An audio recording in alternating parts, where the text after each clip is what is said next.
everybody can't be married. Yeah. There's a responsibility that comes with it.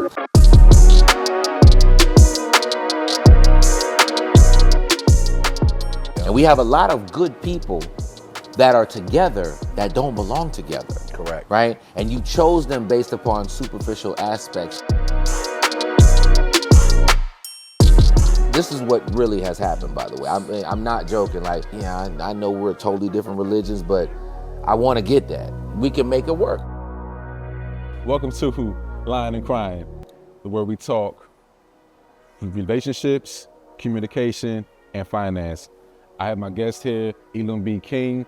He's my brother, mentor, author, and a relationship coach. Welcome, Elam. Y'all give him a big praise, a big shout out. Applause, applause, applause, applause. Thank you for being here. All right. We're really excited for this conversation. Yeah, definitely, man, definitely. I'm really excited for this, man. So just to, go ahead and jump into it, man. What advice would you give couples who are struggling to communicate about money, especially if it's tied to issues of trust and control? Let me start off by saying that some of my answers might be so, I want to say matter of fact or whatever. I think sometimes we overthink some things, right? If you have difficulty if you're in school, right? If you're not doing well in a class, I'm not doing well in math, what do? Right? You go get a tutor, right? If you have challenges with your weight or whatever, you go get a trainer, right? And I can go on and on down the list because I think you guys already know where I'm kind of going. If you're having challenges in the financial area, you go get a financial advisor. You go get a coach in the area that you need help with. It's a very serious area because the top 3 reasons for divorce, number 1 is infidelity, number 2 is finances, and number 3 is communication. So people who say it's not about the money, they lying. It is. It's about the money. Oh, yeah. Right? People be trying, we're just gonna be in love. Love pays no bills. Okay? No, it's not. So and then we have to also look at that we weren't given fiscal education when we were growing up, right? All the major things that we needed, there's no curriculum for it. We were a school of hard knocks. Mm-hmm. So, you have to look at yourself and or look at your significant other and say to yourselves, hey, we need help in this area, and be willing to go get it. And then here's the big part about it. Give yourselves the grace to navigate through it, because just because the financial advisor talks to you on Monday, you're not great like that on Tuesday with money. Oh yeah. You're not. Just like credit, it takes a while to get it back up, right? So, for those people who are challenged in this area, I would advise them to go get a financial advisor, somebody that you're comfortable with. If you've dealt with one in the past, because sometimes people are like, oh, I had one before and it didn't work. Well, get another one. And you know what I'm saying? Like, maybe that was a bad one. Go get another one. And I think that sometimes even those people who have done it before, they just throw it away. Oh, well, we tried that before. Well, how many other things have you tried before? Mm-hmm. You went to a restaurant, they didn't have good food. Have you never gone back to another restaurant again? No, you go to a different restaurant, right? You might even go into a chain that had bad food. You go to the other side of town to that same chain, right? You ain't lying. So we've all done it, right? So it's kind of plain in answering that question, but I think people overthink it. Oh my God, like you have to sit down and go to school and go to class. No, get you a financial advisor. So do you think that there comes a part in pride? Yes. Where, typically speaking, the man is supposed to, in the olden days, it was a woman who handled all the money and the man just went out and worked. But now in this day and time, everybody wants to be the man. Right. So what do you say to those couples or that man or that woman who is very prideful when it comes to their finances? They think they have it together. They think that they know what they're doing. And, a lot of people are living literally paycheck to paycheck. Right. And they're 1 hour short of everything falling apart. Right. What do you say to those couples who can't seem to put their pride to the side? I'll speak in this regard, and I'll say from when you're speaking about, I'll speak to the men really quickly on this. Rest in your weaknesses. You don't have it all, and it's okay that you don't have it all. I don't want to have it all.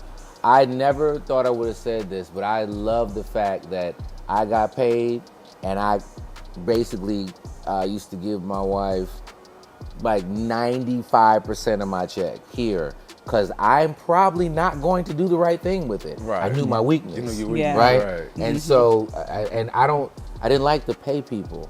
I'll have all the money sitting in my account, Right. and be like, You don't like oh, pay bills. Yeah, I You don't got. like Yeah, pay I don't want to pay the bill. You don't want to pay bills. I That's just it. You want to don't like look paying at it bills. like, look It's at cool. the account. It looks great. Yeah, it's like, yeah. Oh, I owe you. It's like, oh, man. I'll get right to you. And it could be like $20. I'm like, I don't feel like it, right? So, and I'm joking, but I'm for real. That is really what used to happen. So I rested in my weakness that she was stronger in the finance. And then it allowed me to clear my mind so I could hear you go pay people. Now I don't have to worry about it. As long as the light come on, okay, good. We're good. You know what I'm saying? And I'm good. So Right. I was able to, I think sometimes, as you were speaking earlier, ego is a downfall of so many people. And the devil knows exactly where your ego lies, and it will tick, tick, tick, tick, tap at you and destroy your whole relationship. So for those people who are in that space, I can do it. If you want to do it, cool, but just understand that you should also take some things off of you. Mm-hmm. I mean, your spouse is here for help, and so utilize them. And as you do that, as you open up yourself to trust somebody, you notice, man, you get like a whole bunch of more time up here in your head to think about other things. I can go be great while you pay the electric bill and the gas bill. Right. Yeah. I mean, before there was a separation, within, my previous marriage, I did not know what the bills were. I was just like, the electric bill is what? Oh my God, I didn't even know. What is that? What is Okay. that? And I was like, I don't like that. Yeah. So I think that it's just, people don't recognize the freedom that they can actually get from allowing your partner to take on the area that they're stronger in. That is such a good point. Okay. All right. Okay. So, what role do you think that social media plays in creating unrealistic expectations of a relationship? Yeah, I got an hour.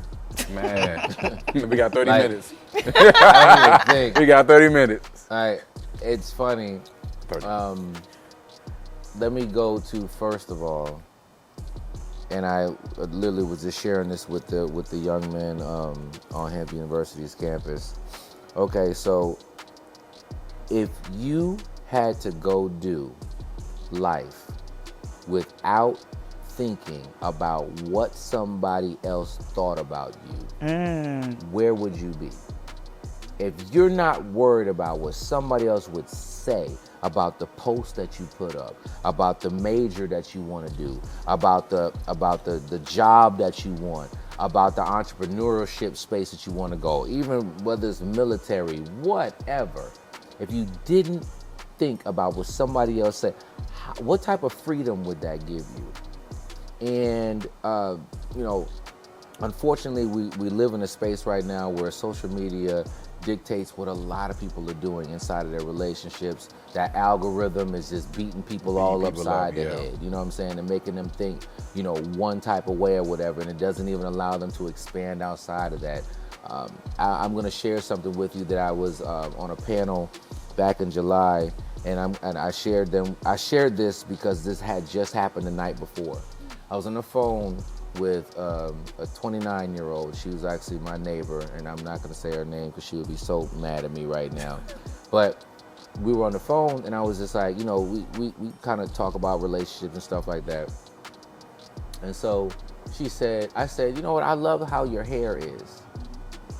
She said, Elam, this is what really happened. You said, okay. She said, Elam, I am so sick of people telling me that they like my natural hair.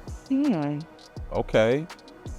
And this She is said a black woman? This is a black woman, Okay. and I complimented her on her natural hair. Okay. because she likes to wear, extra pieces and wigs and stuff like that. And I'm just like, girl, your natural hair is so pretty. She said, Elam, she's like, I found out I was old that night. Okay. So she said, this is the problem with your generation. Oh. Your generation thinks that something like that is a compliment, and it's not. She said, I'm so sick of people saying that I should be able to wear, I should be able to wear my hair the way I want to, and people should not be complimenting just because I complimenting me on my natural hair. I had to sit back because I was just like, so I'm sharing with you that your natural look is complimentary to you, beautiful, you don't need all the extra boom, and you're telling me that upsets you. Why is that? Let's go back to the question. Okay. Because on social media, it's the flamboyancy. The bad and bougie. Fake is the new real. Yeah. Right? And so, and I always try to share with them. And I said, when you ask, like, we might have sex with and put in the sections and maybe floss out here and there, the chick with the unnatural. But who we want to bring home to our mama is a natural woman. When you poll men, on average, that's what they're gonna say. But social media shows the fake area. So it's like they invested so much time into this area. It's almost like they want to tell men this is what they really want. And we're over here like, no, that's not what we want. We want natural. So she was literally offended that I like the natural. Somebody actually had that as a meme that was out there. They asked women, it was like 10 or 15 women, ladies, what do you like? What do you think men like, BBLs or natural? And they were like, BBL, BBL, BBL, BBL, BBL. All you hear is BBL from the women. Went to the men and said, men, what do you like? Natural, natural, natural, natural, natural. From old to young, right? Yeah. And in my first book, Understanding a Man, I had a chapter in that regard, right? And so in that book, I specifically talked to the singles. And I was like, what do you like? They were all naturals. Will they have sex with somebody with fake breasts or this? Yeah, we will. But who you want to bring home, who you want to roll over to in the morning? Like, I want to see how you look when you swim. Yeah. Right. I want to see that in the morning, right? No, I'm not. Yeah. You got to dress up, doll up, do whatever, an event or whatever. Do you? But it's almost like the lie is what they want to portray. And we're over here saying that's not what we really want. And it's not even getting through. So what role does social media play to bring it back? Wow. What role does it play? Yeah. It plays the fact that a 29-year-old can look at me and say that they're upset that I like their natural. Wow. And that's a true story. Wow. That's very unfortunate, man. That is. That's oh man, you that's can't very even different. yeah, I don't even know you how can't to even compliment respond nobody to that. now. You just might as well just look and keep it. It's kind of like, fake is the new real. And I guess the marketing that has been done out here, and that's the thing, they don't even realize that it's like they've been pulled into an area that is all about money. You know what I'm saying? And taking you away from, meanwhile, your edges are getting snatched off because you're wearing too many wigs, you know what I'm saying? Meanwhile, and you hear things, oh, it's a protective style. Protecting you from what? Exactly. Your hair needs sun. Exactly. And you never wear it out. Okay. So what are you protecting? All that right there, you can't even scratch it. You got the pattern. It's crazy. No, they be patented. That's crazy. So how do you help your clients navigate power dynamics and conflicts in their relationships? So one of the things that my clients do enjoy is that I don't meet with a couple together first. Mm-hmm. I meet individually, because I always like to say there's 3 relationships going on. There's your relationship with yourself, there's your relationship with yourself, and then there's your relationship together. And so each one of you has challenges individually. You have things that you need to individually work on that's independent of the other person. Definitely. So most people come to me wanting me to tell the other person what the other person needs to do better in order for the relationship to get better. So you coming in thinking that, I got this right and they got it wrong. Yeah. So the breakdown from a power, I guess I could say, perspective to your question is, I have an hour-long conversation with you. I have an hour-long conversation with you. When we leave this call, you're gonna have things that you need to individually work on that are independent of Adrian. Right. So now you know that you're a part of the problem, Right. and you're a part of the solution. Right. You're leaving the call saying, I'm a part of the problem, I'm a part of the solution. So now once you know that, all that power that you walked in with, like they need to do such and such, and I just pinpointed 4 things you need to work on. You have no idea I might have pinpointed 3 for him. Right. It doesn't mean he's better than you because he's 3 and you're 4, because his 3 might be more bigger than your 4. You see what I'm saying? Yes, I But it's do. like, you got homework to do. You got homework to do. And if we went into relationships with the understanding of what can I do better to enhance this relationship and stay there, right? Because then that allows you, watch this, once you know what you have wrong with you, you now know that this might take me 4 months. Yeah.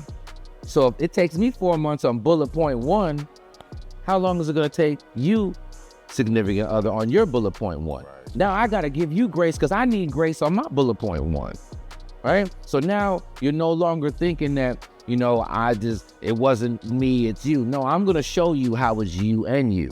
Right? And then talk to the other one about the grace that they need to give the other one while they navigate through. Now you're so busy trying to work on yourself, you don't have time to look over your shoulder. So it's I purposely distract the person by telling you, so you jacked up in 1, 2, 3, and 4. Right. You ain't all Don't that. even talk to Adrian right now. But that's my phrase to one. That's one of my clients. I used to tell her, you ain't all that. I know that's And right. she used to say it back to me. She was like, because she'll say such and such, because I ain't all that, right? And I'd be like, yup. Accountability. Accountability. And I agree with what you're saying wholeheartedly. I've encouraged clients as well that I think that going to the couples counseling first is the worst idea that a couple could do initially. Right. I always encourage them to seek individual therapy first. Right. Same way how you're saying, so that way, because what I've noticed in couples therapy, just like how you said, it's a beat up session. Whoever has the most guilt and whoever feels the most wrong, Right. It's a constant battle, and you're in a space where you're both trying to heal and you're still hurting. Right. And also, here's the thing. They always laugh when I say this. I be like, not you, but your neighbor. If y'all come together and we talking, one of y'all lying, you're not gonna tell the whole truth. Yes. You're not. Yep. You see what I'm saying? If he is bad in bed, you're not gonna tell me that off the rip because you just met me and you don't want him to get mad because when I walk away after an hour, you gotta ride home. Don't ride home. That car Right. ride And now you gotta be like, so I'm not good in bed. Now y'all arguing all the way home. Right? You know what I'm saying? You sick of her mouth. Yep. And you just like, yo, I'm tired of the way she talking about me. And then she's like, now she smack her teeth. Boom. Y'all. Now I That's might as it. well sit over here in the corner. it. Because That's y'all it. about to go at it. Yeah, that's it. That's You see what I'm saying? Yeah. So nobody's listening now. So That if is I true. take you individually, you have no choice but to listen because now it's you against you. So that's You gotta how. look in the mirror. Yeah. Bring that mirror up. They don't like it. They don't like it. Okay. So, how does childhood trauma manifest in adult relationships, and what are the common patterns you observe in your clients? Oh man, that's deep, huh? You got to take a deep because breath. it's so. I mean, your upbringing has a lot to do with what. Yeah. There's a book that I'm reading right now about Mel Robbins called "To Let Them," and she says in there that adults are nothing but 8-year-old grown people. Oh yeah, for sure. Sure. For You sure. see what I'm saying? We say it all the never time. really learned to navigate our emotions when we were, I'm a Generation X, right? Gen X is pretty much, baby boomers are still here. We got Gen X that's mostly raising people right now. And then we got Gen X and Y that's pretty much raising children right now. A couple of millennials, but X and Y is pretty much raising. And so we weren't raised to understand, to have any emotional intelligence. And we're the ones out here raising children now too. But we have traumas, things that we went through as children, whether it's a single parent home, whether it's domestic violence, whether there was financial troubles, and I'll call them generational curses, is really what a lot of us are dealing with, because there were things that we were taught as children we didn't even realize. Yeah. And it does steamroll right into your intimate relationships. Definitely. Sometimes I'm able to identify it from what it has as a child. Sometimes I'm not, because some people aren't open about it, and you gotta slowly try to peel it back. But your upbringing has a lot to do with who you are. I will say this: you're not locked into that, because the Bible talks about be not conformed to this world, but be ye renewed. Like, you could have been one person and raised a certain type of way when you were younger, but you could also personally develop yourself into a different person. Promiscuity was something that was close to literally taught in my home, and I didn't realize that until I was married, that, wait a minute, I was literally taught to be like this. So I had to try to navigate through that. And somebody else might look and be like, oh, well, you can't be taught to be, you can be taught to be anything, whether it's a hoe, whether it's an alcoholic, whether it's a drug addict, whether it's domestic. Yes, you do choose to go do it. But if you're taught this at a young age, and if you look, every single person that has a pattern in their family. If people really sat back, and this is something that I do with my pre-marriage coaching that I do with couples, I ask them to look down your lineage. What's the pattern that you see? Is it divorce? Is it, everybody looks at stuff like, we see cancer and heart disease and all that. Great. But you can be taught to be a hoe. Yes. The example that your parents You can be taught to be a single parent. No, definitely. Yeah. Right? People don't look at stuff like that, right? They don't. You can be taught. You can be coached into domestic violence. Nah, that's real talk. People don't have those. They're just like, well, no, you just choose to be yeah, I get it, but if you're taught, if this is all you see, that's the we have example. people who feel like that. You know what? I can do this by myself, and I don't need to I don't need to be married. I could just raise these children by myself. Where'd you get that from?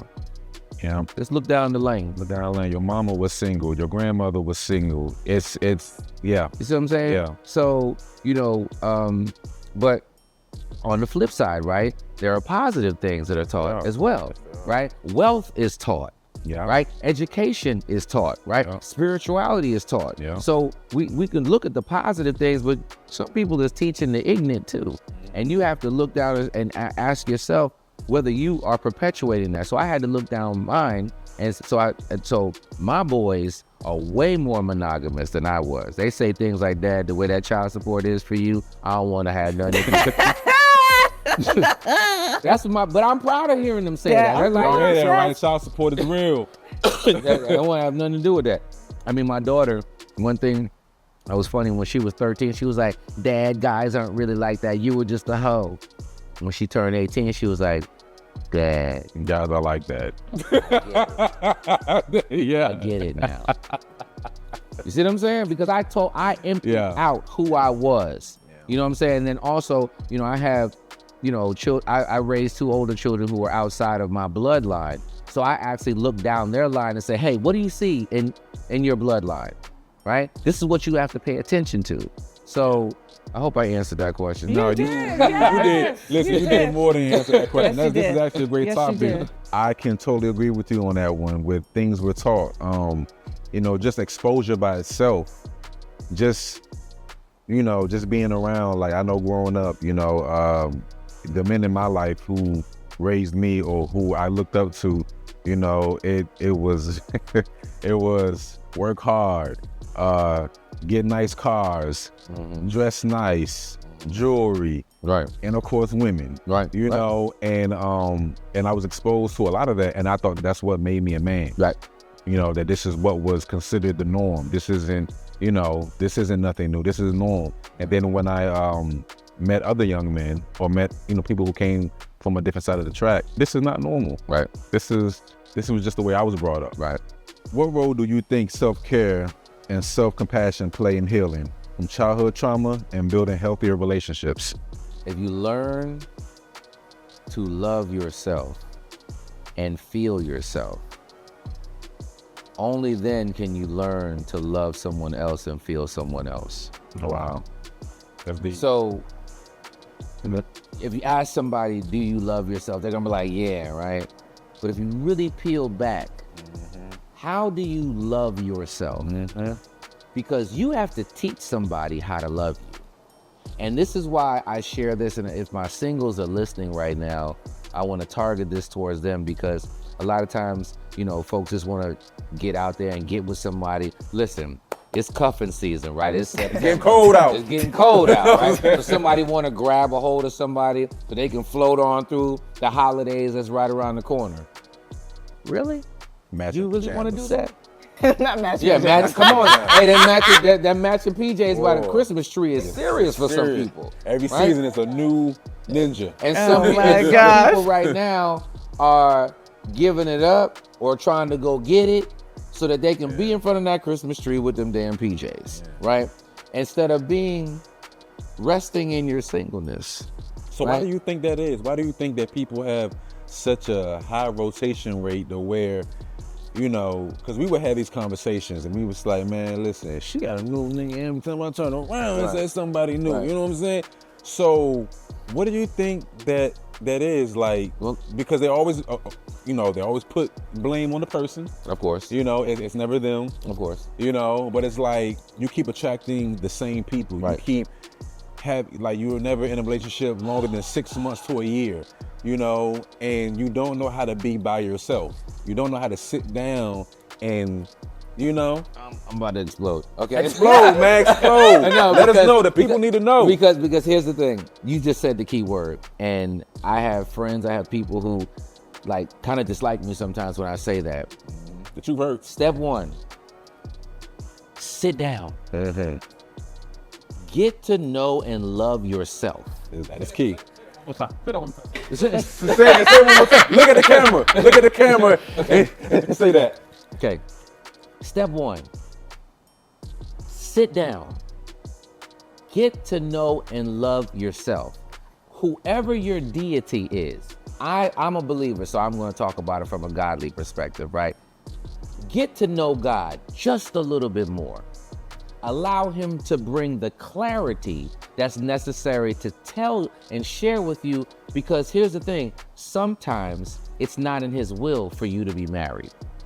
Sometimes it's not. It doesn't mean that you're not a great person. It's almost like, it's the way I want to look at this is almost like just because you're a man or a woman doesn't make you it doesn't mean you're a good parent. Hello. Everybody can't have children. Yes. Everybody can't be wealthy. Yeah. Everybody can't be married. There's a responsibility that comes with it. And so sometimes we have not even sat and said, do I qualify to be married? You can go get somebody to clean your pipes out and just be with you. Right. You know what I'm saying? And that's man or woman, right?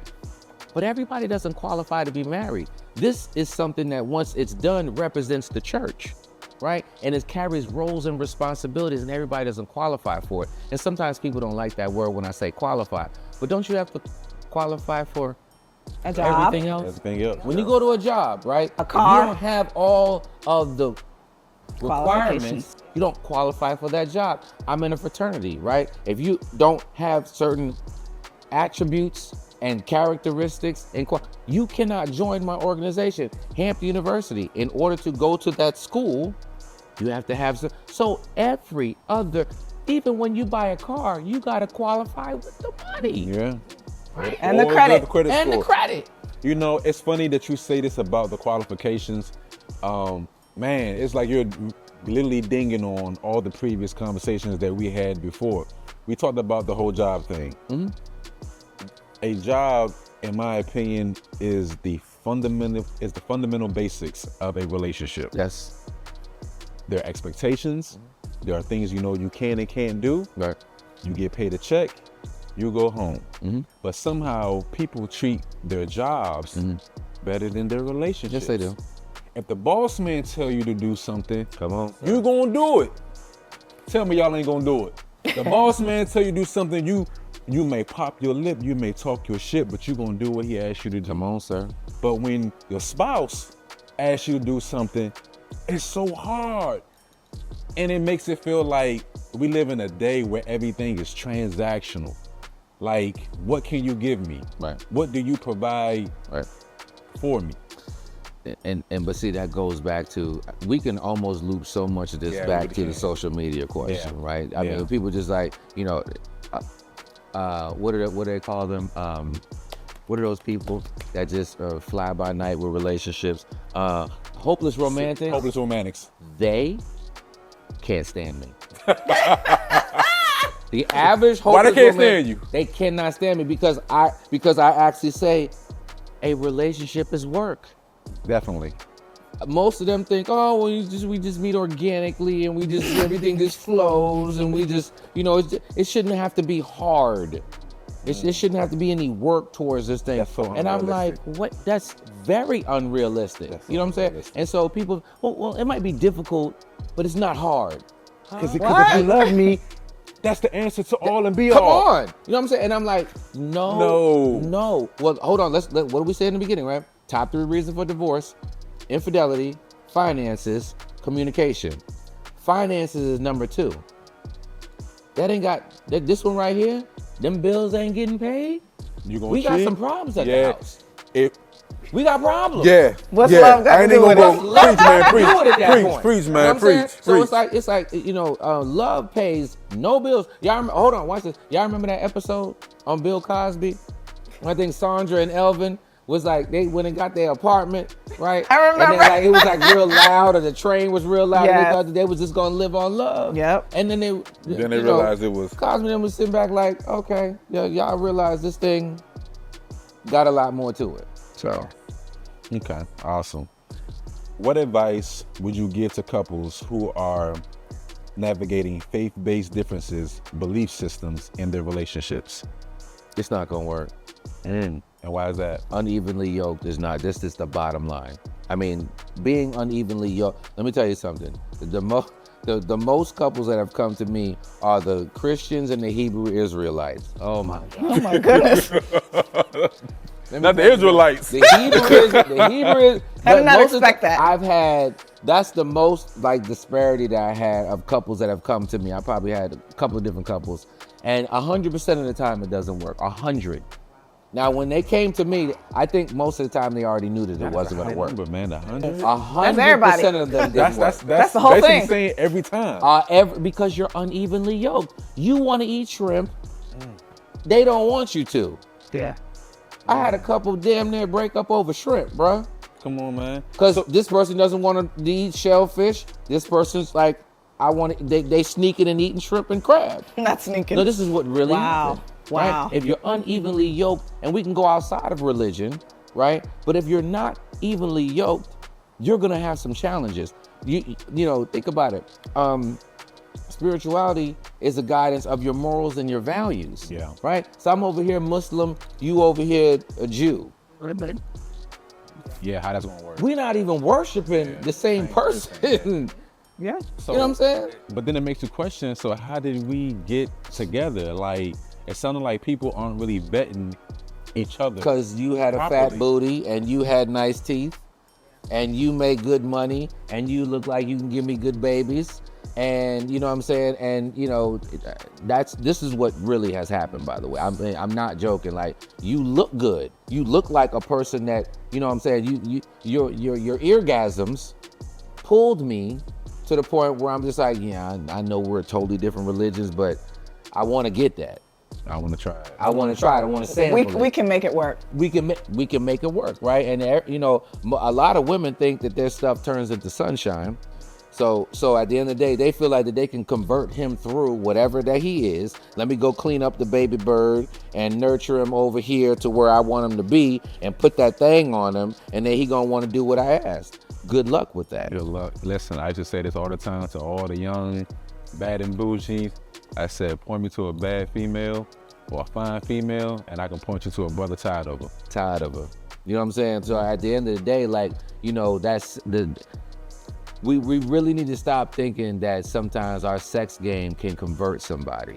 Like, I used to always reference women to cars, which is the reason why a lot of men give their cars female names. I buy a Lamborghini. I've heard that before. I buy a Lamborghini. The whatever year, Roadster, whatever. I drive that Lamborghini after a while, it's gonna drive like every other car. Come on, sir. Every other car. Come on. And then, but what happens? The maintenance becomes expensive. Come on. Like most other things become expensive. Come on. And what do? You let it go. Or you neglect it. Yeah. No, but that's a real thing because, and I want to rest here just for 2 seconds because I want to, and I shared this to the students earlier, to be amazed of how many people that I have in my DM talking to me because they met their Mr. Right or Miss Right when they were on campus, right? Because it looked like this and the booty shook like that and the face looked like this or whatever. And now we are years later and we really are not, we're not really the unit because just because someone's a good person doesn't mean that they're your person. They're for you. Right? Yeah. And we have a lot of good people that are together that don't belong together. Correct. Right? And you chose them based upon superficial aspects or maybe that they were going to, you felt like that your children were going to be secure or that they were going to have nice hair or, nice teeth or whatever. This is real stuff that people choose kids by the way. No, I totally understand. And now you're mad because you thought you were going to convert this person into what you want them to be. And it's a 100% fact. You cannot change another person's mind. Oh, for sure. You cannot do it. Gotcha. So how can couples establish and maintain healthy boundaries with family and friends who may have opinions or expectations about their relationships? I'll make this very simple. You don't. You do not include other people. Everybody does not have the right to put their mouth on your relationship. I don't think nobody should. They don't. No, the only people that do, I share with people is your pastor, your best man, your maid of honor. The best people don't realize the best man and maid of honor actually have a job, right? They're to be it's almost like you have a business, right? And if you have a business, you have a board of directors, right? Correct. Those are the people who kind of help guide your business, right? You can't think straight, see straight. There's a business aspect that exists when it comes to a relationship with a marriage, to whereas you have your pastor or whoever your spiritual advisor is, and then you have this board chosen by both of y'all, right? That we can go to. So, because in the heat of the night, he can call your best female friend. Yeah. And so she has to know her job is to lead you back to him because he blowing your phone up because you mad. You drove off or whatever. If he call your phone, you not going to answer. But if, Tanya call you, you're going to be like, girl, I can't stand this, mama, right? And now she's like, okay, all right, Nikki, and lead you back because she's got the relationship in mind. You can call Brian, his best man, and be like, now you blowing his phone up. He like, nah, I don't with her, you know what I'm saying? I don't deal with her, whatever. And so Brian knows he has a job instead to lead you back, not hate, not Tanya want to get with Adrian on the low, not Brian want to get with Nikki on the low. So they gonna try to push it apart. You see what I'm saying? Going to, chapter 3 or chapter 5 of my book, Just Between Us. That was something that I did wrong in my relationship. In the beginning, I was going to my mom, telling my mom everything. Created 10 years worth of bad blood between my spouse and her. Because after you get back with them, which you do, right? Now the other person looking like, yeah, and they're never going to forget she it. ain't make eggs. Yeah. You know what I'm saying? She don't wash the clothes. You know what I'm saying? She ain't ironing. Yeah. You know what I'm saying? Yeah. But I didn't know that then. Yeah. You know, so I try to share with people that it is a covenant that comes together, and you got to lock everybody out. And before you do that, that's why during the pre-marriage space, you establish your board of directors, people that you both, if you know he on the phone with Brian, you feel okay. You on the phone, she on the phone with Tanya, and y'all been had a heated argument, you're okay, because you know Tanya gonna lead her back to you. So that's very important to have the right board of directors. Good. Awesome. Yeah, you definitely have, like you just said, you got to vet those people out right, Yeah. man, because boy, misery loves company. This is Elam B King, and I make life very simple. You can follow me on all platforms at Elam B King. You can also go over to elambking.com. On that particular site, you will find any of the particular merchandise that I have. Those of you who have been asking for the pre-marriage game that I have, you can get that over there. Any of the books that I have as well. If you like Audible, you can actually go on the Amazon. You can type Elam B King. There's no other one out there. You're gonna find me over there as well. Feel free to hit me on my DM if you have any questions from a relationship perspective. If I can't help you, I will make sure that I guide you towards somebody that can, all right? In order for us to improve our communities, we have to improve our families. In order for us to improve our families, we have to take a look at the two people who are most important of being a part of that, and you're one of those individuals. So let me know if you have any questions. Woo! Love it. Yeah. Go ahead, boy. Yeah. Lyin and Cryin. We out. You know what I'm saying? Coming live soon. I would like to give a special shout out to our sponsors, Gifted Enterprises, which is a mental health agency in the Hampton Roads area that can supply you with all your mental health needs, from outpatient therapy to mental health skill building. Check them out. And The Holiday Boys, a creation of teachable lessons for children, a 5-book children's series written and created by me. And I want to say I am super excited and blessed to be even on this podcast. Thank you, man. Thank you, bro. It was an honor. Here's the thing, for Nikki, you and I to go way back, and then for you to marry this great man, and y'all, the fusion that y'all got is super dope. Thank you, right? brother. Thank you, brother. So for even, I mean, I love the title Lyin and Cryin, so y'all got to make sure y'all pay attention to Lyin and Cryin and what they rocking and rolling and doing. They're doing big things. So thank you guys so much for having me on here. Yes, This yes. is great. It's And been then a our pleasure, scenery is dope. Yes. Yes, it is. Yes, it is. Lyin and Cryin, baby. Yes.